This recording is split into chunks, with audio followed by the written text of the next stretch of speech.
सोचिए, सड़क पर गाड़ी चलाते हुए अचानक कुछ हो जाए। रोड एक्सीडेंट्स, सच कहूं तो किसी के भी होश उड़ा सकते हैं, है ना? उस घबराहट के पल में क्या करना है, क्या नहीं करना है, ये सोचना भी मुश्किल लगता है। लेकिन अगर थोड़ी तैयारी पहले से हो तो न सिर्फ अपनी और दूसरों की जान बचाई जा सकती है, बल्कि जो कानूनी अधिकार हैं उन्हें भी प्रोटेक्ट किया जा सकता है। तो सवाल यही उठता है कि अगर कभी ऐसी सिचुएशन आ जाए तो आखिर सही कदम क्या होने चाहिए। बस इसी सवाल का जवाब हम स्टेप बाय स्टेप समझेंगे, ताकि हर कोई हमेशा तैयार रहे। तो चलिए शुरू करते हैं। देखिए, हम पूरे प्रोसेस को 5 आसान हिस्सों में देखने वाले हैं। सबसे पहले एक्सीडेंट के ठीक बाद क्या करना है, फिर सबूत कैसे इकट्ठे करने हैं, इसके बाद कानूनी प्रक्रिया मतलब एफआईआर और एमएलसी क्या है, फिर देखेंगे बीमा और मुआवजे का प्रोसेस, और आखिर में सबसे जरूरी हमारे अपने अधिकार क्या हैं। तो चलिए सबसे पहले और सबसे जरूरी कदम से ही शुरू करते हैं। ये वो शुरुआती पल होते हैं, मतलब वो क्रिटिकल फर्स्ट आवर, जहां एक सही एक्शन किसी की जान बचा सकता है और हालात को बिगड़ने से रोक सकता है। यहाँ पे ना 3 बातें हैं जो सबसे पहले करनी है। नंबर 1, एरिया को सेफ करें, मतलब अपनी गाड़ी को किनारे करें, हैजर्ड लाइट्स ऑन कर दें। नंबर 2, अगर कोई घायल है तो उसकी मदद करें और फौरन 108 या 112 पर कॉल करें। और नंबर 3, ये याद रखें कि पहला घंटा बहुत कीमती है, एक एक सेकंड मायने रखता है। ये गोल्डन आवर क्या है, इसे समझना बहुत जरूरी है।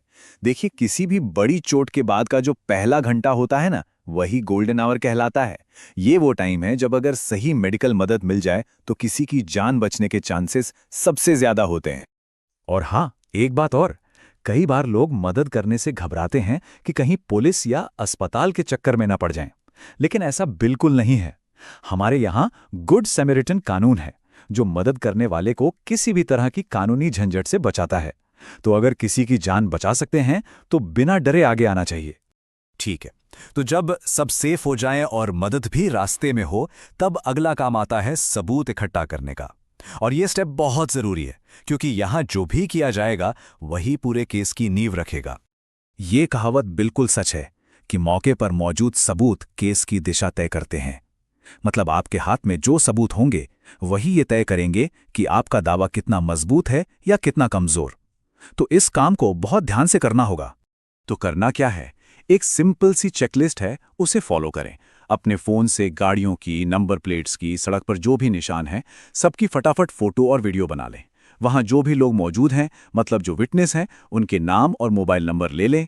और हाँ, अगर माहौल ठीक है तो दूसरी पार्टी से ड्राइविंग लाइसेंस और इंश्योरेंस की डिटेल्स एक्सचेंज करना ना भूलें। अच्छा, सबूत इकट्ठा हो गए। अब बारी आती है कानूनी और मेडिकल कागजात की। ये जो फॉर्मल पेपरवर्क है ना, ये आगे किसी भी क्लेम के लिए बहुत बहुत ही जरूरी होता है। देखिए, यहाँ 2 डॉक्यूमेंट सबसे जरूरी हैं, एक है एफआईआर और दूसरा एमएलसी। अब एफआईआर यानी फर्स्ट इंफॉर्मेशन रिपोर्ट, ये तो पुलिस में दर्ज होती है और किसी भी लीगल एक्शन का बेस बनती है। और एमएलसी यानी मेडिको लीगल केस, ये अस्पताल में बनता है। इसमें आपकी चोटों का पूरा ऑफिशियल रिकॉर्ड होता है, और इंश्योरेंस और मुआवजे के लिए ये दोनों ही चाहिए होते हैं। एक बात हमेशा याद रखिएगा, एफआईआर की एक कॉपी हमेशा हमेशा अपने पास जरूर रखें। यह आपका कानूनी हक है और यकीन मानिए, इंश्योरेंस क्लेम से लेकर कोर्ट तक हर जगह इसकी जरूरत पड़ने वाली है। तो ठीक है, कानूनी और मेडिकल प्रोसेस हो गया। अब बात करते हैं मुआवजे की, यानी कॉम्पेंसेशन की। चलिए देखते हैं कि अपनी बीमा कंपनी से क्लेम कैसे फाइल करना है और मुआवजे का क्या प्रोसेस है। इसमें मेनली 2 स्टेप्स हैं। पहला, एक्सीडेंट के बाद जितना जल्दी हो सके अपनी इंश्योरेंस कंपनी को इन्फॉर्म कर दें। इसमें देर नहीं करनी है, क्योंकि हर कंपनी की एक टाइम लिमिट होती है।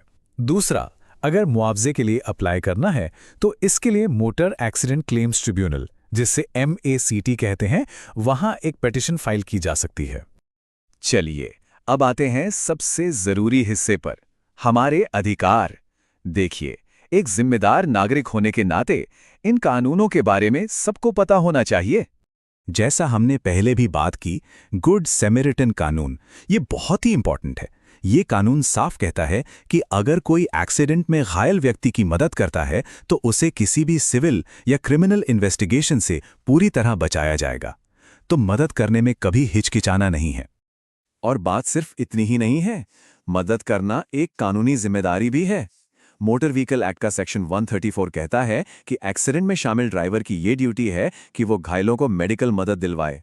एक और बहुत जरूरी बात, अगर आपको थोड़ा सा भी शक हो कि दूसरी पार्टी ने शराब पी रखी है या वो किसी और नशे में गाड़ी चला रही थी, तो मोटर व्हीकल एक्ट के सेक्शन 185 के तहत फौरन पुलिस को इसकी जानकारी दें।